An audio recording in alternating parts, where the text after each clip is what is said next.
Hello there! I would like to do a video for you about an amplifier.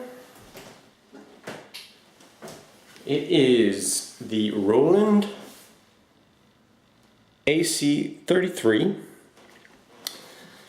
and so if you want to hear what this amplifier sounds like, then I just uploaded a few covers that I did using the direct outs of this amplifier. Angie by the Rolling Stones. What else did I do? Good Times, Bad Times by Led Zeppelin. If you look at the videos on my channel, you'll find them. There's a series of 4 cover tunes that I did through this amplifier. And what you're hearing is the direct outs of this amp. So it's a little guy, not too big, and I initially got it because at that time I was trying out playing, like busking a bit, playing in various areas. I played in the, I live in Paris, France, and I played in the metro system a bit. I actually got a license for that. Didn't enjoy it too much, but it was a good amp for that purpose, because one of the nice things about this is that you can use batteries. So here on the back you see that here's where you can put in 8 AA batteries, and it lasts a couple hours. You know, it's enough time to do a normal length concert, you know, 2-3 hours, something like that, is no problem. I've never pushed it, so I don't know exactly how long it'll last. And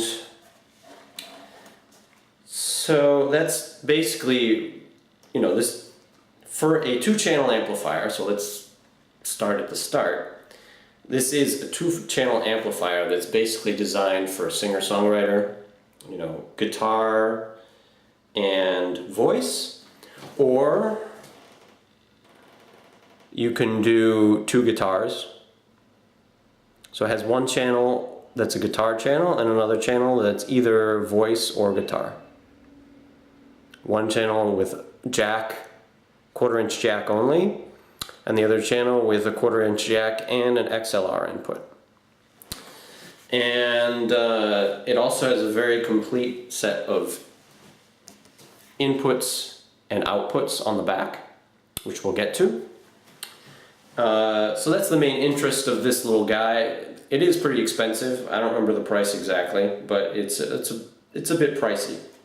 But it does have quite a few options, and it does sound kind of nice, as you'll see if you check out the covers that I did with it on my channel. Before I go any further as well, you can check in the comments and in the description of the video. I've been trying to do chapter markers, because my videos tend to get a little long, so if you want to jump to certain parts about the amp, then you can use those chapter markers to do so.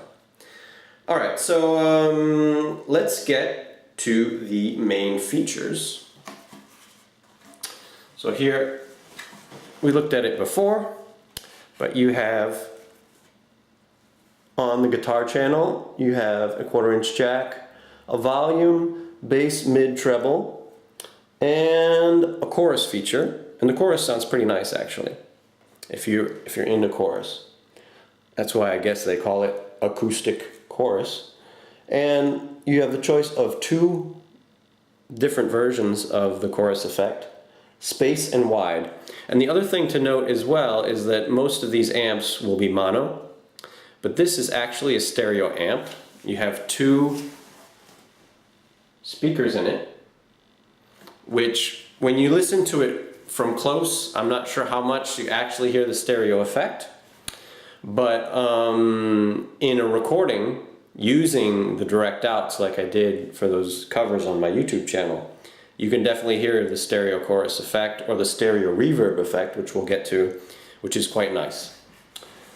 So 2 different choruses are possible.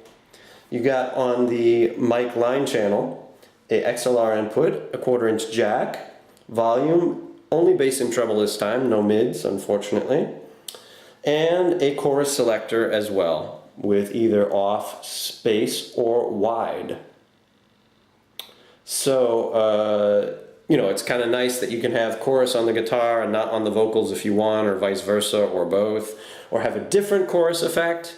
You know, you could have, you know, something that's kind of nice if you want chorus on both the vocals and the guitar. You can put space on the lead vocal and wide on the rhythm guitar, so you can do stuff like that. Anti-feedback, which I always have in, which is nice. Automatic feedback detection so that you're less likely to get feedback. Then we have reverb and an ambient selector, so you can put it all the way off, or basically it gives you two different types of reverb. Ambience is what they call the initial reflections of the reverb. So if a full reverb is too much for you, which in a lot of modern music they don't use a full reverb, they often use only delays or ambience, because it's not as heavy, it's not as full. So it's nice to have, you know, a classic reverb or an ambience reverb, but that affects the whole mix, meaning both the guitar and the vocals, both channels.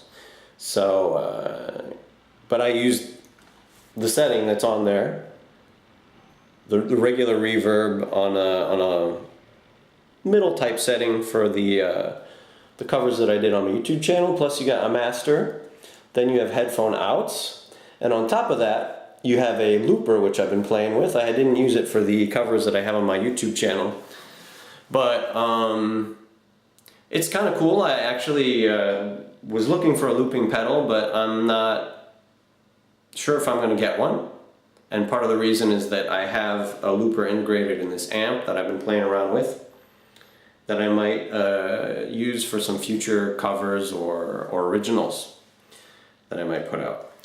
Also, as I mentioned, you got a whole very complete set of ins and outs on the back.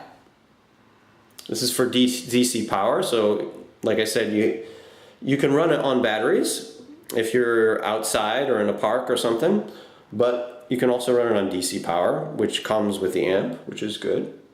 We have foot switches here for the looper, and foot switches for the effects. I don't use I haven't tried really using the foot switch for effects. Doesn't interest me enough at this point, but maybe I'll try at some point. But I definitely have been playing around with the looper. And for that, you can get this pedal, which I've picked up, which is the Boss dual foot switch FS6, which makes it into a 2-foot switch looping pedal, which is what you want, so that you can have a separate pedal to stop, right?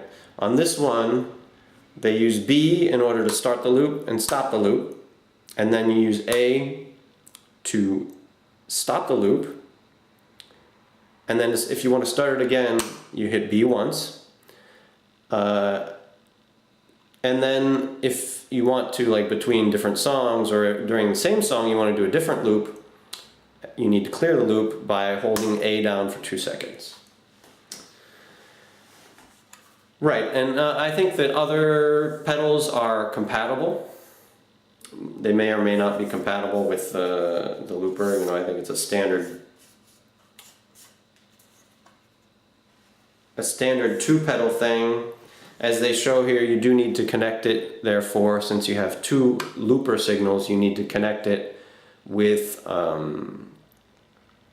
a stereo jack cable between the pedal and the looper, if you have 2 foot switches.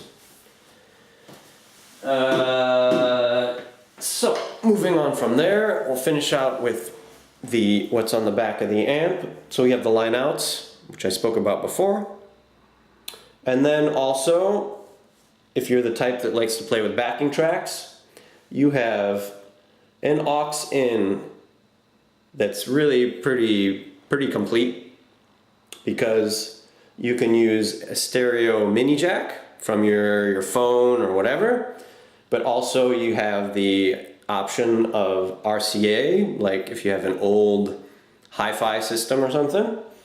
And on top of that, many times they don't give you a level control for your aux-in, but here they do. So it is a pricey amp, but it's got a lot of flexibility. So if you're looking for an amp that you might like to play in a spot where there's not electricity and you still want to sound good, this could be a good option. You know, if it's just a couple people, then you could use the speakers. If it's a larger show, and I've done this before, you can use the amp as your own personal monitor and then use the direct outs to go to a PA system, which like I said, I've done before and is kind of nice, because especially because of the stereo effects. Having a little stereo reverb when you're playing somewhere is definitely a touch of class, and this allows you to do it all in one box. So that's kind of nice. That's kind of nice. On the other hand, if you don't have any use for the effects and you have your own effects and you don't like the way these Roland effects sound, it's probably better to go with a different amp. So I think that's about it. It's not very powerful. What is the wattage on this? I don't remember what the wattage is. I'm surprised they don't tell you here. Anyway, it's really not very powerful. Like I said, if it's a few people, it should be powerful enough. I played with it in the subway system here in Paris, France, and actually it did pretty well. But it's in tunnels, there's a lot of echo, it naturally amplifies the sound. I actually managed to piss off a couple fruit vendors next to me, and they kind of forced me to turn it down a bit. And even then it wasn't too bad. Even then, it was loud enough to attract some attention and get a little audience going. So there you have it. If you have any questions or comments about this amplifier, well, go ahead and leave a comment for me and I'll reply to you. I think that's all I have to say. Like I said, if you want to hear how it sounds with an electric guitar and an SM58, Shure SM58 microphone, then go ahead and check out some of the recent covers on my YouTube channel. Bye-bye!